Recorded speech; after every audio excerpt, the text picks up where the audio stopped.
mes chers élèves, comment allez-vous? J'espère que vous allez bien. Soyez les bienvenus une autre fois sur ma chaîne YouTube. Dans cette vidéo, nous allons voir une leçon de lecture, la page 149, qui s'inscrit dans la troisième séquence intitulée « Les péripéties ». En effet, cette activité a pour objectif d'étudier les péripéties de la nouvelle policière. Alors, vous êtes prêts? Allons-y! Je commence d'abord par la lecture du texte support. La nuit des vampires. Justin regarda une dernière fois Alfred et vit comme deux points rouges sur son cou. Il s'approcha et découvrit une morsure. « Voilà pourquoi il me paraissait si pâle, s'exclama-t-il. « Il faut aller voir sa pauvre femme, conseilla Gary. « Tu as raison, mais connais-tu son adresse? »« Oui, elle habite 8, rue des Mouettes à Sainte-Marie. »« Comment le sais-tu? » J'ai lu tout cela dans son portefeuille. »« Ah, pourquoi ne m'as-tu rien dit? »« J'ai cru qu'on vous l'avait dit. »« Eh bien non, comme tu le constates. » Environ 2 minutes plus tard, les deux enquêteurs arrivèrent devant la maison 8 rue des Mouettes. Ils sonnèrent, personne ne vient ouvrir. Ils ressonnèrent, toujours rien. Ils appuyèrent sur la poignée, la porte s'ouvrit toute seule. Intrigués, ils entrèrent. Dans l'entrée, il y avait un paillasson, avec écrit dessus « Bonjour ». À gauche, un escalier. À droite, une porte menant à la cuisine dans laquelle ils pénétrèrent. Un morceau de viande était en train de griller dans une poêle. Soudain, un gémissement se fit entendre. Ils coururent à l'autre pièce et découvrirent la femme d'Alfred qui était en train d'agoniser. À l'aide furent ses derniers mots. L'agent tourna la tête de la pauvre femme, et là, ils découvrirent les mêmes marques que sur son mari. Ils appelèrent l'ambulance et en déduisirent que ce ne pourrait être qu'un vampire. La référence de ce texte, d'après Joan Elch, La nuit des vampires, une nouvelle policière du Bigoudin. J'enrichis mon lexique. Le premier terme, intriguer, signifie susciter un vif intérêt, une curiosité. 2. Gémissement, bruit vocal, inarticulé et plaintif, exprimant une douleur. Le dernier terme, agoniser, signifie être sur le point de mourir. Je passe maintenant aux questions de compréhension. La première question, quel est le lien commun entre les trois images et quelle hypothèse de lecture peux-tu faire à partir de ces photos? Alors, d'après notre observation, le lien commun entre les trois images, c'est le crime, ou plutôt un meurtre. La même chose. L'hypothèse de lecture que je peux faire à partir de ces photos, je crois que le même criminel qui a commis les deux crimes. Le meurtre d'Alfred et sa femme. La deuxième question.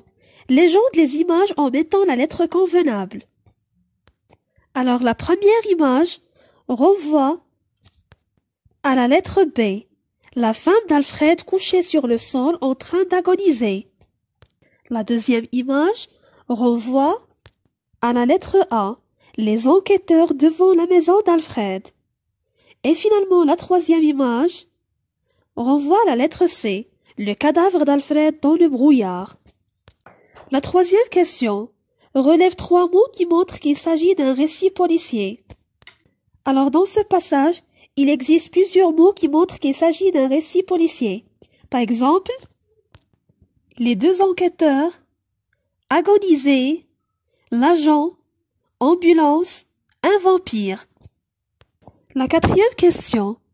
Lis la première et la dernière phrase et dis pourquoi la victime paraissait si pâle. Alors la victime paraissait si pâle parce que le vampire avait sucé son sang. La cinquième question. Dans le texte, il y a un mot écrit en rouge. Lequel? Cherche son sens dans un dictionnaire. Alors le mot qui est écrit en rouge, c'est vampire, qui signifie une créature légendaire qui se nourrit sur le sang des êtres humains en le suçant. La question numéro 6. Pourquoi, à ton avis, l'auteur a-t-il choisi cette couleur? Tout simplement, l'auteur a choisi la couleur rouge parce qu'il symbolise la couleur du sang. Tournez la page. On passe maintenant aux questions de la rubrique Je développe et je réinvestis. La première question complète le tableau suivant. Les personnages, les lieux de l'action. Alors les personnages présents dans ce passage sont Alfred et sa femme, Justin, Gary et le vampire. Pour les lieux de l'action, on a deux. Premièrement, près du cimetière et deuxièmement, la maison d'Alfred et sa femme. L'adresse 8 rue des Mouettes à Sainte-Marine. La deuxième question. Après le meurtre d'Alfred, quel est le deuxième fait inattendu de cette histoire? Alors le deuxième événement inattendu de cette histoire, c'est la découverte du cadavre de la femme d'Alfred. La troisième question. Coche la bonne réponse. Premièrement, la victime habite 8 rue des Mouettes à Sainte-Marine. Oui, c'est vrai. 2. Quand ils arrivèrent, les enquêteurs trouvèrent la femme d'Alfred déjà morte. C'est faux. Pourquoi? Parce que quand ils arrivèrent, les enquêteurs découvrirent la femme d'Alfred qui était en train d'agoniser, c'est-à-dire sur le point de mourir. La troisième phrase. La femme avait, comme son mari, 2 trous rouges sur son cou. Oui, c'est vrai. La quatrième phrase. Gary détestait la lumière. Dans ce cas, on ne peut pas dire qu'il s'agit d'une affirmation vraie ou fausse. Pourquoi? Parce que la réponse n'existe pas dans le texte. La quatrième question. Quelles pistes les enquêteurs ont-ils découvert?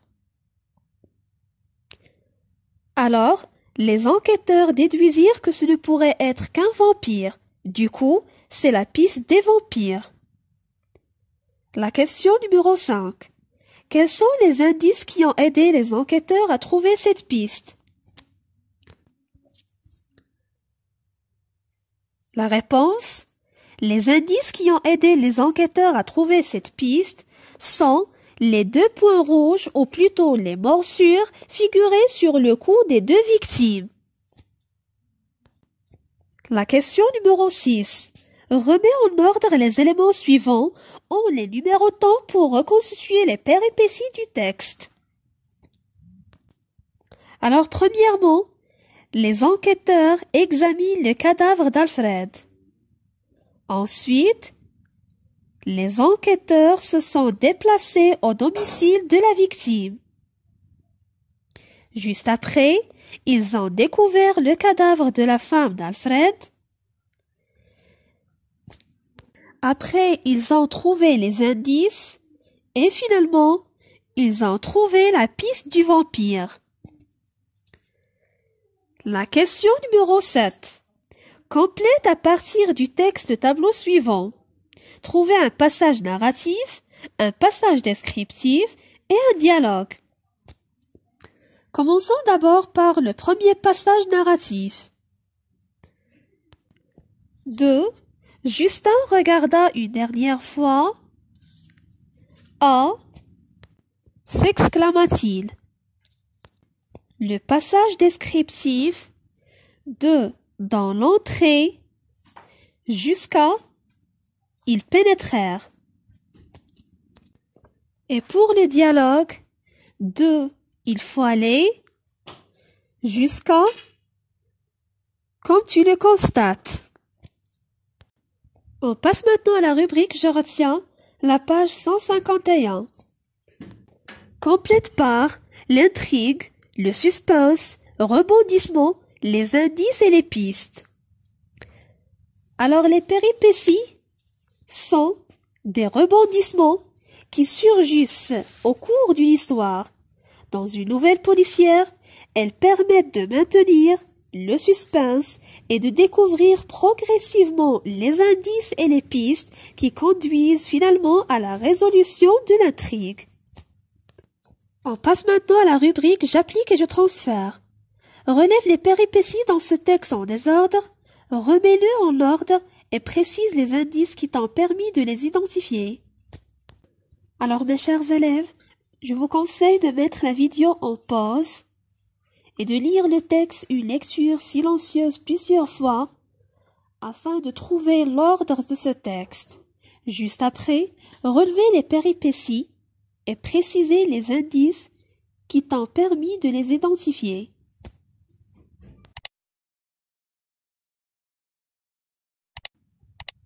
On passe à la correction. Alors la situation initiale de ce texte, c'est numéro 2. Douar el-Mensi, région de Taroudant. 20h30. Un air lourd, une atmosphère étouffante. Les deux gendarmes discutaient dans le bureau autour d'un verre de thé, au milieu d'un nuage de fumée de cigarettes. Rien à signaler, la routine habituelle. Alors, ce passage représente la situation initiale, ou plutôt le début de cette histoire. Pourquoi? Parce qu'il se caractérise par le calme et la stabilité des événements. Il présente le lieu et le temps, le cadre spatio-temporel de l'histoire. On a aussi la présentation des personnages et leurs actions.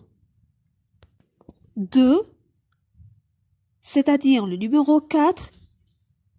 Soudain, un cri retentissant les fit sursauter. Ils se levèrent et se dirigèrent vers la porte d'entrée de la brigade où s'agissait une lampe. L'un des gendarmes braqua sa lampe torche sur elle. C'était une femme qui criait désespérément, les mains crispées sur les barreaux du portail. Mon fils, il a disparu sans laisser de traces. Ce passage représente l'événement inattendu, ou plutôt l'élément perturbateur. Pourquoi? Parce qu'on trouve l'expression soudain, qui marque qu'il s'agit d'un fait inattendu, et cet événement perturbe le calme de la situation initiale. La troisième partie, le lendemain, le corps de l'enfant fut retrouvé au bord d'une rivière morte. Il avait été égorgé, et ses organes avaient disparu. Le médecin légiste nota dans son rapport que le prélèvement des organes avait été effectué de manière professionnelle. L'enquête commença. Au bout de 2 mois de recherche, les gendarmes arrêtèrent 2 individus qui transportaient des organes humains dans une glacière. Ils comptaient les remettre à un Brésilien qui les attendait à Agadir. Et finalement, 4. C'est le premier élément. Lors de l'interrogatoire, les 2 hommes passèrent aux aveux sans résister. Ils kidnappaient des enfants et prenaient leurs organes qu'ils vendaient aux Brésiliens, lequel les emmenait aux États-Unis pour les vendre à son tour.